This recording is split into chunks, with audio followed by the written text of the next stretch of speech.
Hello, welcome back. This is part 2 of NoHoldBarredPod this week. That's still Sal. Hiya, still here. And I'm still Don, obviously. Yeah, there was too much to talk about, so we decided to split it up again this week. Too much stuff. Sal just mentioned there was a trigger warning in part 1 because of something we're about to talk about now in part 2. So I'll let Sal talk about that. Double trigger warning now. Yeah. So, note the trigger warning is because it's International Suicide Awareness Day or week. I can't remember which. Mm-hmm. But it is a really, really serious subject that we should pay a lot more attention to. And Yeah, I don't want a soggy moggy to have to discuss this. Can you go away and dry yourself, please? Go on. You're wet and horrible. And I would like to use it as somebody who's got a long history with depression and mental health issues. I went through a thing about 5 years ago where I discovered that at the time I thought my brain was dying. I was on a sofa. I was taking unbelievable amounts of prescribed medication that on a sheet would blow your head off. It's startling what I was on back then. Yeah. Over decades of having issues, obviously I've got pain because of my spine, and a lot of the stuff I was on was from my physical pain problems.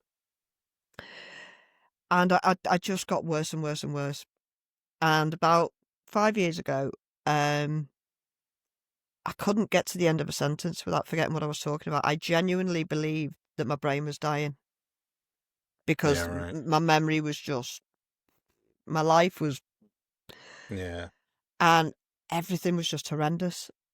And I was preparing to, not be around for much longer because nobody could help me other than have to take these tablets. There's nothing else we can do. And I was very much on my own thinking, well, that's that then. Okay. That terrible, wasn't particularly bothered about it. In fact, I was so, I don't want to use the word irrational, but it was irrational because my brain was broken. Yeah, right. But when COVID came along, I couldn't have given less of a shit. I was delighted because I was like, well, be quick, And people kept telling me I was mad, and I kept getting invited to go into the mental health unit, and I knew I wasn't mad because I was, how can I describe it? I was sane and kind of rational in my thinking,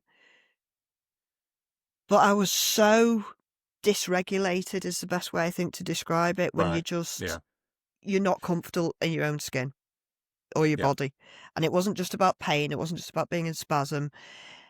I couldn't explain it except to say it felt like every cell in my body was working against me. And I was just the severe end of the discomfort scale. You could never call it pain, but it's, akathisia is based on restlessness, a lot of the symptoms. In fact, I've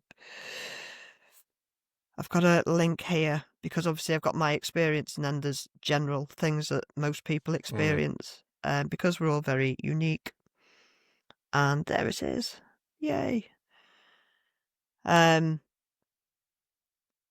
it's a very silent neurological disorder that causes incredulous amounts of distress.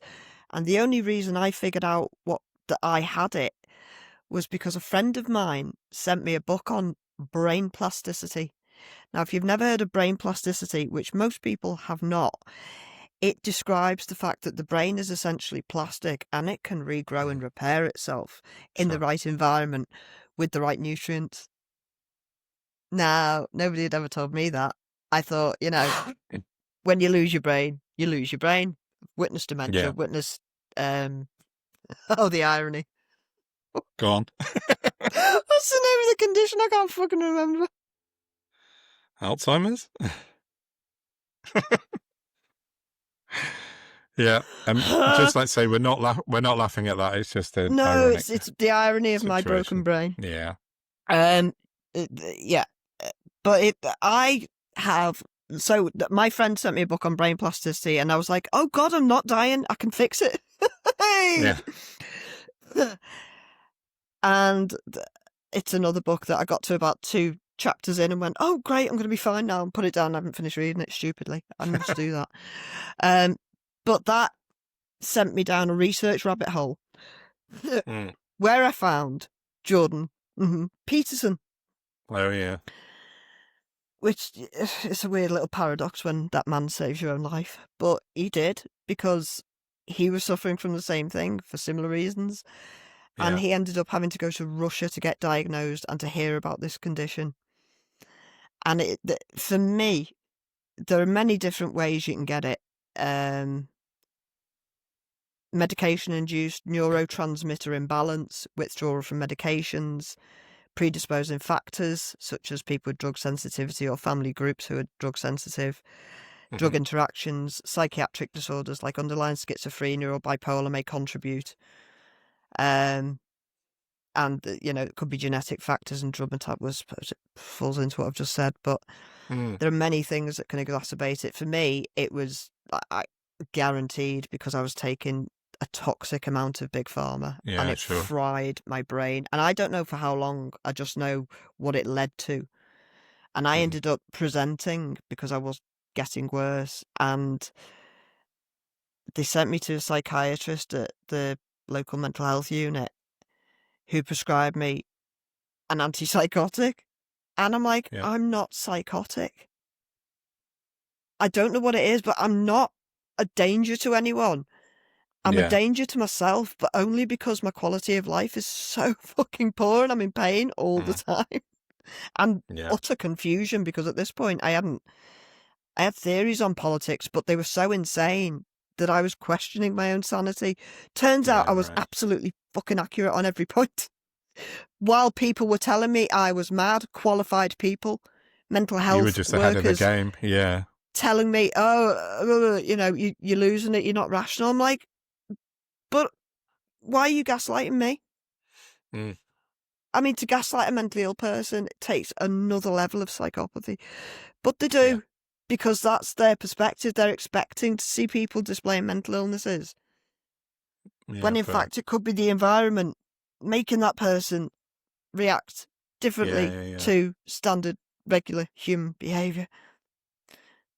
So it's a minefield. And in fact, just to back up that claim, I tweeted about it earlier, and as usual, it's got absolutely no bloody uptake. But somebody did respond to me.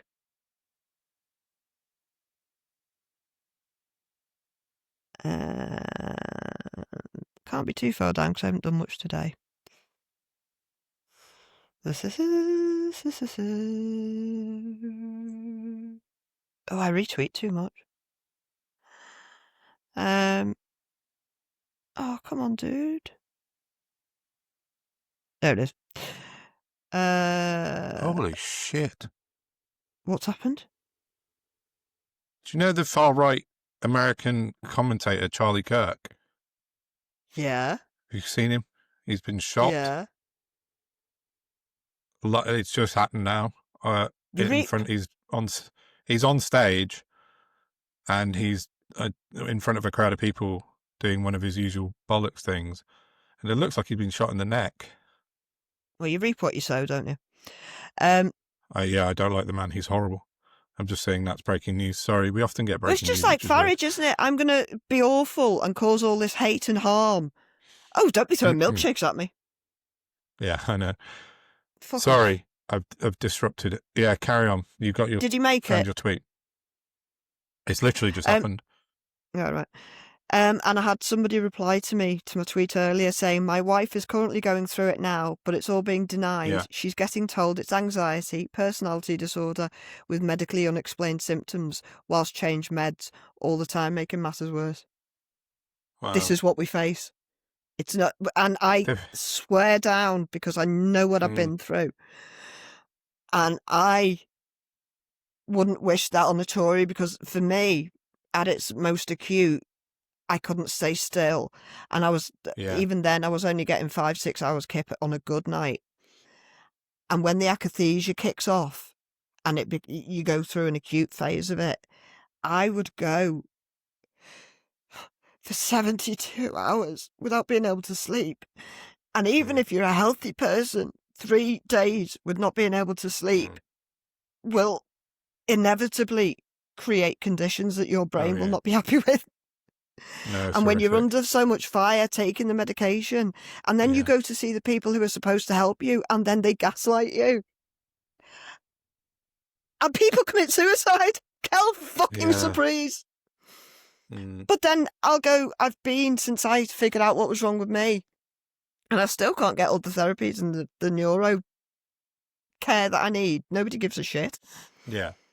So I'm doing everything I can off my own back. But where was I going with that? But you will. In fact, I went to see a locum GP about 6 months ago, and he told me. I think I must have mentioned the akathisia bit, because the upshot of me having the akathisia is I now avoid all pharma I can, unless it's life-saving stuff that I need. Yeah, fair enough. I've had a colonoscopy with no anaesthetic. That I avoid. I go through that 3 times a day because everything inside's glued together. So that was interesting. But the only thing I'll occasionally take is tramadol or paracetamol. And cannabis. Everything else I avoid like the plague. I could really probably do with some diazepam, which ironically is one of the things you can take to fix it, but I'd rather stick it out as long as I'm improving. Fair but I struggle to keep track of what I'm talking about. There's just, I wish somebody could live inside my brain, because the executive functioning is graft. You were just saying about the locum GP. Oh, thank you. Yeah. And he told me he was a trauma expert. Right. Oh, yeah. And we ended up talking. I was like, well, because of the akathisia, you do know what akathisia is. And there's a lot of people with a lot of egos who will go, oh, yeah, I know what it is. So then I say, oh, okay, then. No need to explain it to you. Then at the end of the session, he tries to prescribe me antidepressants. Now, if he knew what akathisia was, that's not where he'd go with that, because that's what can exacerbate it and lead to people killing themselves. It's related to restless leg syndrome and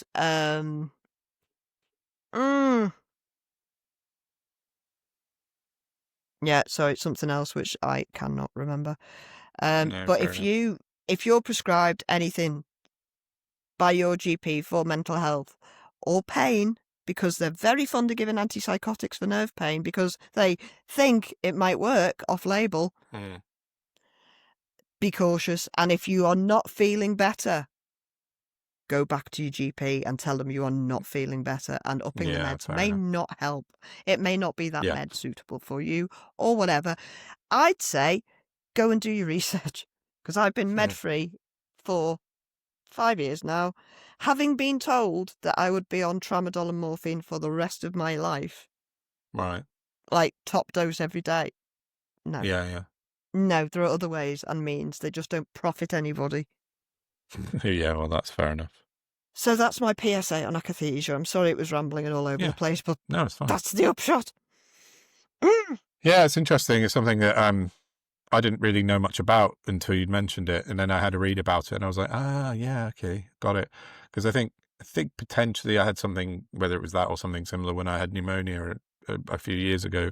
And the only way I could describe one of my symptoms to the doctor was like this internal trembling, and I couldn't put it any other way. I wasn't able to manifest it or get the words for it. And I was just like, it feels like I'm just trembling inside all the time. And like, I couldn't, and it was like, and I have had restless leg a lot, especially when I've been unwell. And, but that was one of these big things when I had pneumonia. I had this horrible tremors internally, and I couldn't explain it. My hands were steady, but I was like, no, but I'm shaking inside. And that's how I described it then when I had pneumonia. So yeah, that's maybe intriguing. I felt like I was vibrating all the time. It's a bit like that. Yeah, it's horrible. Absolutely horrendous thing. Luckily for me, it passed after, well, pneumonia lasted a couple of months, but yeah, that was a horrible part of it. So yeah, I can fully empathize with that. Yeah. Maybe I think the doctors at the time put it down to the medication because I was on so many different antibiotics. I was on like 3 high-strength antibiotics for about 6 months, I think. And I think that's why they put it down to. So maybe you're right. They can absolutely bugger you right up. Yeah, it was horrible. Antibiotics, I mean. Not nice at all. Oh, yeah, God. they do. So, yeah, interesting. I do have a good news story this week. Yeah, what's that? That I have not there. Sorry, I'm just trying to drive Twitter. Not very good at it, still with learner plates. My mate Jason Reed on Twitter, he's fabulous. I've been following him for a while now. Yeah.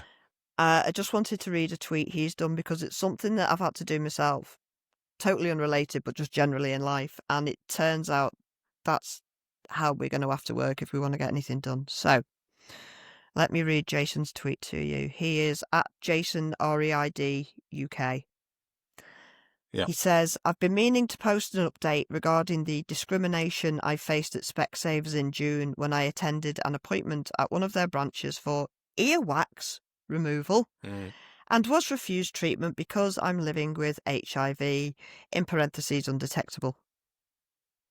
The resolution, as a result of sharing my experience publicly and bringing it to the attention of Specsavers, working with their head of audiology in a very constructive manner, Specsavers has now issued new guidance documents for all clinicians in the UK.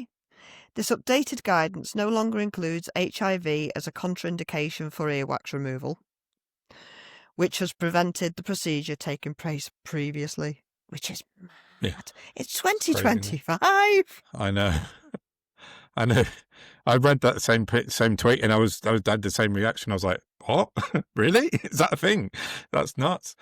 But yeah, it is good. This is the outcome I wanted, to make a change in a very outdated policy in order to truthfully reflect HIV in 2025. Parentheses undetectable equals untransmittable. To turn my negative experience into a positive for everyone living with HIV so that others are not treated unfairly. I am proud of this achievement because, however incremental, chipping away at HIV stigma and any form of discrimination is vital in all walks of life. That's what drives my advocacy. I want to thank Patrick Studwick for the brilliant media coverage in the iPaper, National AIDS Trust for their sage advice and support, everyone who's stood with me, and Specsavers for being open and frank for being open to frank dialogue, and most importantly, change. Well done, Jason. You get the Carol Hedges Award for Common Decency this week. Very good. Yeah. A very worthy winner. Yeah, I read the tweet earlier in the week when he put it out, and I couldn't believe that was still a thing, as you say, in 2025, that people were still being weird about HIV. But yeah, fair play to Jason. I know, fucking earwax. What did they think was going to happen? The HIV cooties are going to get out your ears. I know, it's madness in this day and age. So, but yeah, that's an absolute result from Jason to get at least a positive outcome on that. Lovely. But how many people come up against like a blockage like that and take it on themselves? So yeah, I love people like that. Yeah, good on him. Absolutely fantastic stuff. Yeah, and talking of, I had one good news thing that I just wanted to mention, which was, I just wanted to say congratulations to Zach Polanski, because that was happening last week when we were recording, and since we've recorded, he's become the new leader of the Green Party, which is the correct result, in my opinion. I think yours as well. And, it was so nailed on, I barely paid attention to it, to be honest. Yeah, exactly. But I think one thing I have noticed since he's taken over and won, he's been popping up quite a lot. He's been getting a lot more media attention, which is fantastic, negative and a lot of positive as well. He's had a couple of high-level public defections to the Green Party. I've noticed Rhys Dinsdale jumped ship and joined Zach, and I think Narinder Kaur is possibly on the fence with joining the Greens as well. So, yeah, I think good on him. She did put a tweet out the other day to Zach and said, congratulations. Zach Polanski, well done, Zach. Just want to say well done. Congratulations. Yeah. You have 2 fans on this podcast, and you're more than welcome to ever come on and have a chat if you'd like. Oh, absolutely. Cool. So what have you got left? You've got a few things. I've got one thing after you. So I've got a little sports bulletin that's something and nothing, but it just made me giggle. I don't know if anybody knows, I'm a bit of an MMA. Well, not. I was a massive MMA fan. Now I just sort of vaguely follow it, and I know my shit.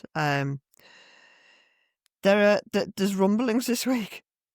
From Darren Till's camp. There's rumblings in Darren Till's camp, who's a former UFC fighter who has just appeared on Misfits boxing promotion. You know, one of these barely a sport for clicks things. It's all about making money. It's not about like the art of the sport, unfortunately, but it is what it is. So he got released by the UFC. He had a bit of a skid, and he's an interesting character, Till. He's a fighter, so, you know, you can't criticise him for anything else he's shit at, but he's not politically correct. He's very loud, but I do like him because he's quite funny. And he is trying to organise a boxing match with Andrew Tate. Now, I hate to upset everybody, but there's more chance of firing Tate into space in a spacecraft than there is of him daring to get anywhere near Darren Till, let alone signing to agree to fight him, because he would get buried within 30 seconds. Right, fair enough. But there's an awful lot of chatter about it, and it's quite entertaining. And just the thought of it, to see Darren Till in a ring with Tate, oh my God, that'd just be delicious, but it's never going to happen. So that was that. My bus driver. Go on. No, I'm just trying to rattle through because I was going to lead off Andrew. I was going to lead off Andrew Tate with my thing, but it's fine. Do your bus driver. Oh, go on. No, go on. Well, it's just a really quick one. I was sent. It's about stochastic terrorism, and I was sent a post by one of my followers on Twitter, and it's a really interesting post, which I'll put down below. But it's stochastic terrorism involves really influential figures using hostile language, and it can lead to well, specifically they think lone wolf attacks against people. So, you know, Andrew Tate is a perfect example of this, and he's one of these. What's just happened? Yeah, well, exactly. Charlie Kirk had just been shot in the neck, sorry. But people he's like a raging stochastic terrorist. Raging. Yeah, he is. He really is, and you're right. But this my follower Ricardo Onesto, he goes by @Ricardo Onesto, and I'll put a link to his tweet below. He put a sort of big long thread out about it, and with examples and with reference to particularly Reform UK at the moment as well. So I just wanted to mention it because I said I would, because it's a brilliant thread. So go and have a read, and then have a rethink about what you think about people like Tommy Robinson, Andrew Tate, etc., because they fit, and Farage, to be fair, fit into that bracket very, very nicely. Do you know what's really sick though?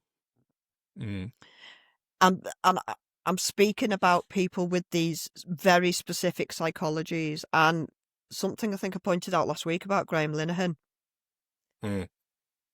What Kirk has done for years now has very likely cost him his life. Okay. Quite possible. Yeah. If it hasn't, the first thing he's going to do with this situation, once he's recovered, is monetize the fuck out of it. Yep. Definitely. That's not how sane, rational people react to situations like that. The pretend Trump shooting, the way he reacted, that's not how normal people, sane, rational people react. Definitely not. And, you know. Yeah. No. You pays your money, I know, I takes your agree. chance. I think you're fully right with Charlie Kirk. I mean, I'm not going to advocate violence. I would never do that, and I don't want to see anyone get hurt, because this guy's definitely been hurt badly. If he hasn't, if he survives it, he'll be lucky, I think, from the video I've seen. But I think you're probably right. If he does come out the other side, he will be out there weaponizing it like Trump did. Hey, you want to play culture wars? This is what you win. I know. But Trump obviously wasn't shot, was he? But Charlie Kirk definitely has been at this moment in time. Anyway, that's go back to your bus driver, because that went a bit dark for a second with my stochastic terrorism. But go and read Ricardo's post, which I'll link to down below, please. I know, it's just a quickie. My little bus driver I mention occasionally because he's ever so sweet. It's just a little... Have you told him he's on the pod? Well, he wasn't until I saw him last time, and you'll know why in a minute. Oh, okay, sorry. Like, he stops the bus and buys me a chocolate bar. I mean, he gets himself stuff and, like, presents me with a chomp. It's very sweet. I don't eat that kind of chocolate. Thank you. He's just very kind, very friendly. We have a giggle. And I sat down this week, and as occasionally happens, I had the bus to myself. It's like having a massive private taxi. Yeah. And I can't even remember how it was triggered off. I must have made some comment about something or other. All I can remember, actually, is him going... I was sat on the back of the bus. He'd just pulled out and he went something along the lines of, yeah, but all we can do now is give that Nigel Farage a go. Oh, no. Stop the bus. Oh, I'm getting off. Oh, balls. What are you talking about? So, of course, I go into me, like, high-pitched, don't shout, just be...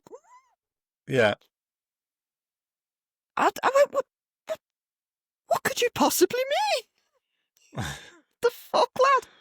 Oh, no. I said, what is it about him being a massive pathological liar makes you think that he'd be a great choice? Well, what have we got now? I'm like, but it's not binary. No, it's not. It's not Nigel Trump. Nigel Trump? Nigel, fuck. That was a Freudian slip. Nigel Farage or nothing is what I was trying to say. I went, yeah, but come on, love. How fair is it that our people have got nowhere to live and we're giving them immigrants houses? Okay. I know you're a nice man, so we're going to do this nicely. Yeah. And I'm like, it's not an either or. No. They are not our problem. You're closer to being an immigrant than you are to being a billionaire, who are the people that are causing all the problems we've got. Yeah, and then they're going, look at them and othering people. You know, so I tried to explain it, and I just went, look, I said, you might like my podcast. I said, because all we do, we're not partisan. We just don't like liars and dishonourable people. So we go after them. And then we praise the good people who do the good things. And sometimes we have a good laugh. So I wrote the pod down and I've given it to him. And if you're watching, hello. And next time I see you, I'll ask your name because it's quite rude, isn't it? I was about to say, do you know his name? Get his name and we'll give him a shout out. Yeah. So that was a little bit of fun. That kind of, my last thing that I wanted to mention is very much tied up in that. And it's, if you don't mind me butting in there. No, go on. I saw Marina Purkis, who is phenomenal, but on Jeremy Vine during the week. And she was talking to Kwasi Kwarteng, of all people. God love her, how she can be in the studio with him and, anyway. I know. But they were talking about immigration and people calling in and saying, Kwasi Kwarteng was saying people are absolutely sick to the back teeth of all these people coming over. The usual. That was it. Sorry, because he said all these immigrants, and I said, do you realise we've got 20,000 less immigrants than we had this time last year? Have we? Yes, exactly. That's it. There's no... And Marina Purkis went on to pointed out to Kwasi Kwarteng. She said the amount of people that came on small boats last year wouldn't fill Bramall Lane Stadium in Sheffield, and she was right, because that's I think a 36,000 seater stadium, and I think 32,000 people came by boat or something. The figures might be plus or minus whatever. Yeah. But the thing that she said, and what I think is the biggest truth of this entire whole manufactured debate about immigration, is that if the small boat stopped tomorrow, the people that are moaning about it, their lives wouldn't be any different. It wouldn't impact them at all. That's it. Not at all. And that's the whole point, I think. And Marina nailed it when she said that to Kwasi Kwarteng. When you put it that simply, it is exactly, that's the cold hard fact of the matter. If they stopped small boats now, no more ever came again, the people that are moaning about it would not change their lives in any fashion whatsoever. No. And that's it. No, it's just someone to blame because it's easier to... Yeah, exactly. shout at people who are down the road in a hotel than apparently it is to go and stand outside your hotel and shout.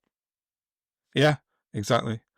And it's one of my followers, Amy, pointed out, she said, unfortunately, though, I think it would change for the worse, and because they always need a scapegoat.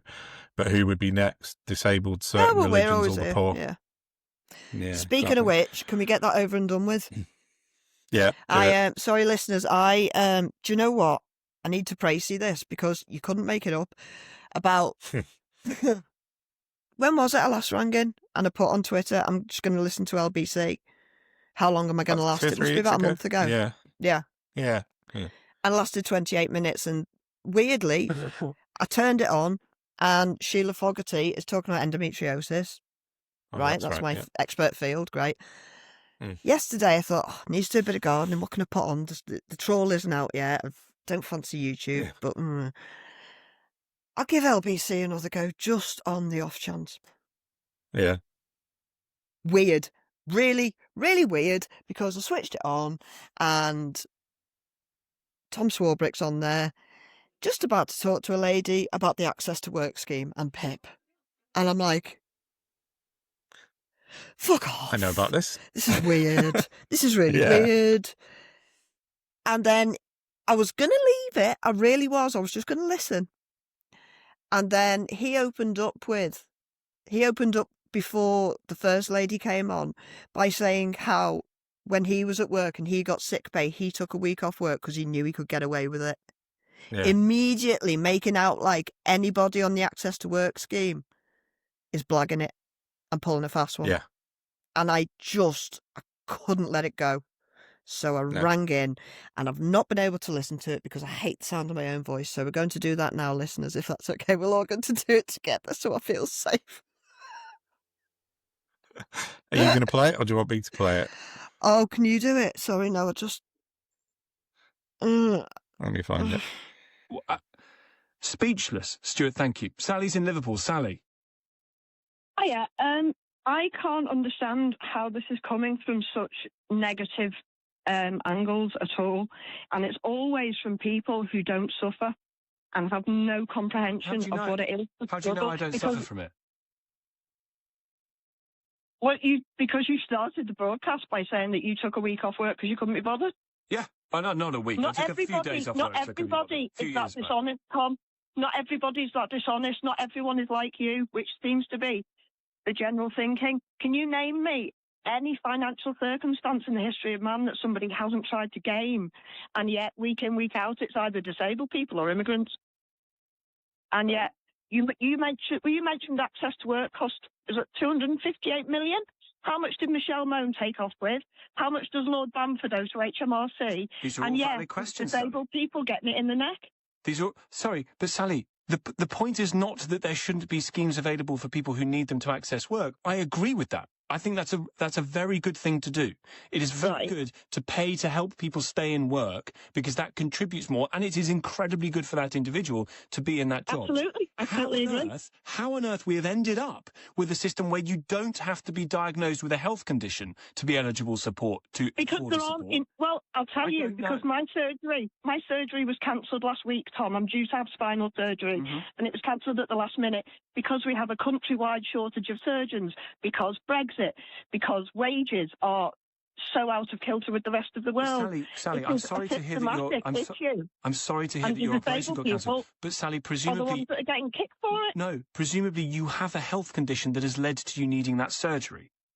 I have many, and the worst thing that happened to me, Tom, was I worked with them for 20 years, and finally I was either on too many painkillers to be of any use, or I was in too much pain. Sally, there needs to be a system available to help you. I totally agree with you. Yeah. You are the person that needs to be prioritised. You are the person that needs to have money spent to help you get the surgery you need, the drugs you need to be able to do. Because of the tiny amount of people that might be gaining the system, which is absolute peanuts relative to the mess we're in now and the money the Tories ran away with after the pandemic fire sale. No, it's just abhorrent. We are about to spend 23% of all government spending is about to be on benefits in the next year. 23%, and it's only growing. And tell me why. Tell me why we're paid the lowest benefits in all of Europe. What do you mean the lowest benefits? We get the lowest physical, monetary amount of benefit in all of Europe, Tom. That cannot be true. Like Slovakia. It cannot be true based on the people who, the need of the people who is receiving the benefit. Are you saying on average? Are you saying on average we are the lowest? Are you saying on average we're paid the lowest? People are given the lowest benefits? I'll tell you further than that. Apart from Australia and America, we're the lowest in the developed world, and they do not have the economic. Okay, well, I'm going to put it to you, Sally, that's partly because there are too many people on it. And the reason why I say that is because we now have a part of the benefit system which allows you to get help to get access to work even though you don't have a medical condition. That cannot be right. No. It's because you haven't been diagnosed with that condition. Yeah. Yeah, so you don't have one. Do you know what? It's exactly the same as the immigrants. The government systems in place, because I know people who actually work in the visa system in the Home Office, the government systems are leaving the abuse wide open to be taken, just like with the tax. But that's exactly the point I'm making, Sally. This is exactly the point I'm making. It is an insanity to have a part of the welfare system available to people to get them support they need for work when they don't have a health condition. That money needs to be available for you. You don't know they've got a health condition because they haven't been able to see the professional they need to see because they don't exist. But it wouldn't matter anyway. And I'll wait. It doesn't matter anyway. They could get it anyway. You don't see a specialist and they can't find anything wrong with you. You don't get diagnosed with something. Yes. Well, if you see a specialist and they say there's nothing wrong with you, you don't get diagnosed. You're absolutely right. But that's the view of the specialist who's attempting to diagnose you. Sally, I really, really wish you well. I understand where you're coming from completely. I'm sorry, but I'm never going to agree that it is a right thing to spend money on, to have a scheme available to help people with ill health back into work when there's no requirement on them to show that ill health has been diagnosed. I don't think that works, I'm afraid. That's it. Oh, was that it? Oh, it went on.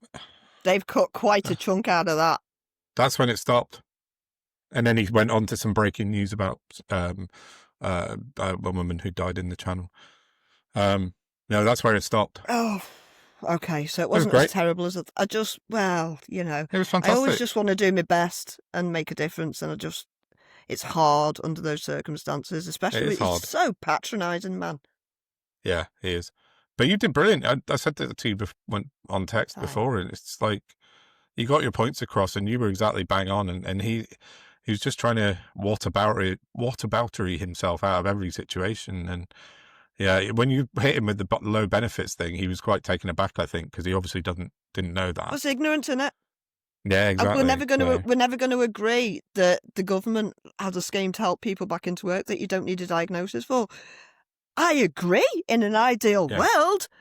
But unfortunately, we now have a situation where you can't get diagnosed for years while you're suffering and still trying to pay for the roof over your head. And worse than that, the benefit system have now said that they will not take privately paid for diagnoses as verbatim. Yeah, that's crazy. So it's literally stabbing people. No, that's not the right way of putting it. But you're boxing people into a corner. Yeah. And then you've got knobheads like him who don't understand what's going on, who just think it's fun to keep on picking on the most vulnerable in society and taking them a wage for it. Yeah. Well, you did brilliant. So now you're a professional broadcaster on national radio. If my body didn't betray me so much, because I'm still shaking just from listening to it, then, I'd be all right. But it's progress, isn't it? Yeah. Slow progress. It was fantastic. Mm-hmm. It was great. The only other thing that we need to quickly wang on about, there's two things. We can probably very quickly cover, I watched Tim Davie and Samir Shah from the BBC board in front of the committee in Parliament yesterday, discussing the BBC, basically. And I watched it for 2 hours, and the takeaways are Tim Davie's got the gift of the gab. Mm-hmm. He's accountable for sod all, but somehow persuades you that he's taking it all very seriously. He sees absolutely no impropriety over the political leanings of the guests they invariably have on. Anyone who tried to corner him, he just wormed his way out of. And why Labour aren't changing the BBC board is beyond me at this point. Yeah, I know, it's strange. It just makes no sense. You know, as you say, it sounded good until you really took apart what he was saying, which was not a great deal about anything. No, that's why he's in position, isn't it? He can talk well. I mean, you know, we had Nand. I shared a clip with you, didn't I? That Nandi was talking about how Ofcom are going to be taking action against GB News or something. I don't know what they've been doing for 14, 13 months, but apparently they are doing things. Well, we're not going to hold our breath on that one, I don't think, because, well, fucking GB News is owned partially by Nigel Farage. So, I mean, how can a sitting MP own a news channel and present on said news channel with any degree of impartiality whatsoever? He can't, can he? So, yeah. We know how Ofcom works. It just lets anything happen. It doesn't. It does Need not to doorstep Michael Grade. Where's he live? Probably Monaco or something. Yeah, unlike or Montenegro. With some other people. Do you know what? I'm feeling bereft. My pen's just broken on me and I've got nothing to twiddle with. The only other thing I had to talk about was the Yeah, go on. Oh, sorry. I've got a new twiddly pen. It won't write. Oh, you know, it's a highlighter. Smashed my microphone. I just wanted to mention the new flotilla to Palestine. It's not just one ship this time. It's over 50. It's literally a flotilla of ships, an armada, one might say. Not a military expert. Don't pin me down on that. No. Yeah, I was going to say flown. No, sailed out of Barcelona. Over 50 boats from 40 countries, containing politicians, celebrities, doctors, and useful people, and a shitload of baby milk and required necessities.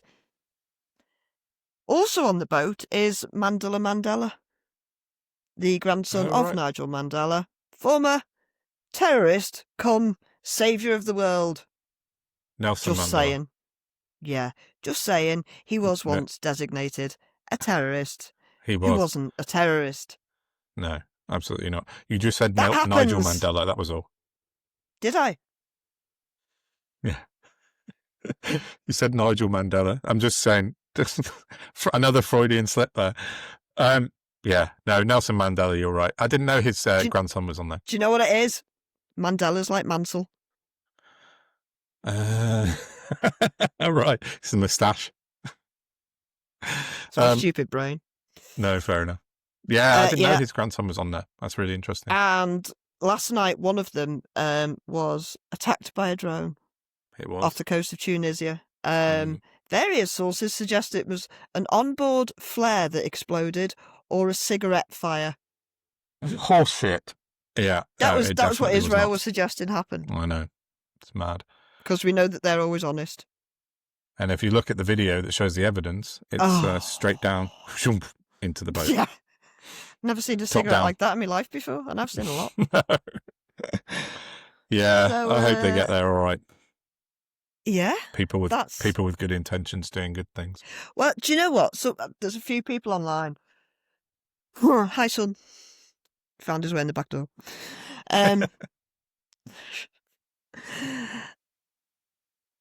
Oh, hang on. Yeah, there's a few people online giving it all people who want the attention to be on themselves. And I take issue with that because it's the very same people who can't comprehend people doing things for the greater good without salary attached to it. Exactly. And as people who literally are doing that because our country is in such a mess, I find it fucking offensive, to be frank, that there are people out there, and yes, Peter, if you're listening, I'm talking about you, my friend, and various other unknowns on Twitter, who think this is a vanity project. Well, do you know what? If there's a group of people who are being ritually murdered and tortured and starved to death, and nobody in power is doing anything to actually abate this over and above what they're allegedly making efforts to do within diplomatic nonsense, ain't working, then we will mobilise ourselves. That's how people like us who really do fucking care work. Yes, and absolutely. if I was a different type of activist with, you know, a working body and shit, I'd probably be on one of them right now. Because you get so passionate and so, what's the fucking point of life if we're going to sit by and let this disgusting evil happen? There are lots of people like us, thank God, and a lot of them are sailing towards Gaza right now. But it may not work. I don't know what will happen. I don't know what if Israel even has a navy, whether they've got one that can cope with that amount of ships. Who knows what's going to happen? But you can't just pick off. Like, you can't just pick up the people from one boat when there are over 50 of them. No, so it's different. All these people are willing to die for what they're doing, or they wouldn't be doing it, because it means that much, because it should mean that much to everybody. Yeah. Well and it's not highly sensitive people being dramatic or hysterical. It's people who are saying, this shit stops with me. And all power to them. Yes. Well said. Thank Absolutely you. That's brilliant. all I've got to say about that, because it just is so selfish. Yeah. No, that's it. Yeah, leave it, because we'll keep an eye on it and we'll report back and as and when things happen on that. So, but yeah, you're dead on. I can't add any more to that. Thank you. So yes, time-wise, we're gonna have to cut it off. But I've got one absolutely hilarious thing that I'd found out that I've forgotten to put in my notes. And it's back to Dame Andrea Jenkins to finish off the show for part 2. Yesterday, she put out a post in the afternoon saying, someone has taken control of my public Facebook page and removed me as an admin. The same has happened with my Instagram too. So I can't post, but we'll continue to post to X. Someone's hacked Andrea Jenkins' Insta and Facebook, and I just found it absolutely hilarious. Do you know what? It's not often I can relate to that woman. But when it comes to the age and the technical abilities, I'm probably on a par. Yeah. Fair enough. But, fuck around, find out and stuff off. So on that note, I'm going to put a clip in of Andrea Jenkins to sing us out. Why would you do that to our listeners? What have they ever done to you, Tom? Of course, I'm never going to do that. No, I will not do that. Put Tilly on instead. Yes. Oh, yeah, I'll put Matilda Thorpe in at the end. That's a great idea. Yeah. So on that cyber attacking bombshell, I think we should say goodbye. Oh, no. Yes, I will say goodbye with my usual, please like, share, subscribe, and spread the truth. Also, I don't know if you've noticed, but we've got a Ko-fi link, and it's purely because the way this system that we're now having to work with works is that if we can donate money to the social, then they can bump us up and spread the truth. Yes. So Don and I are currently funding that ourselves and our various subscriptions and stuff that we need to run the pod. So any donations are very, very much appreciated, especially in this climate, because we're all aware how shit it is. So thank you for your support. Yeah, thank you to those who have already donated. You know who you are, and you are wildly appreciated. Thank you. So, yes, with that, I'm going to say goodbye. Have a fantastic weekend. Mm-hmm. This might even be out early this week on time. Right.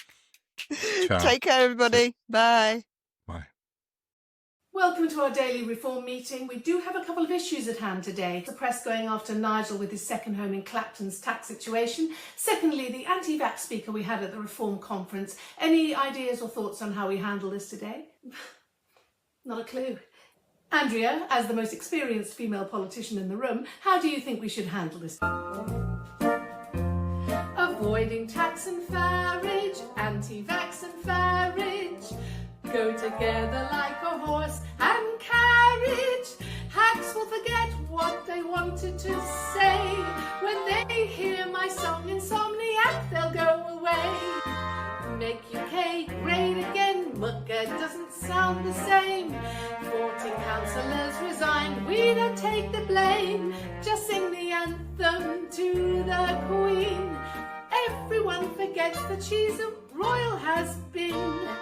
When they try and disparage reform or Mr. Farage, don't try and defend being anti-gay marriage. If you think you've done something wrong, the best thing to do, the best thing to do, the best thing to do is sing a terrible song.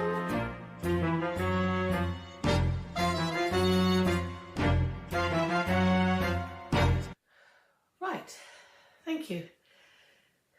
Any other suggestions? Is this part of the job?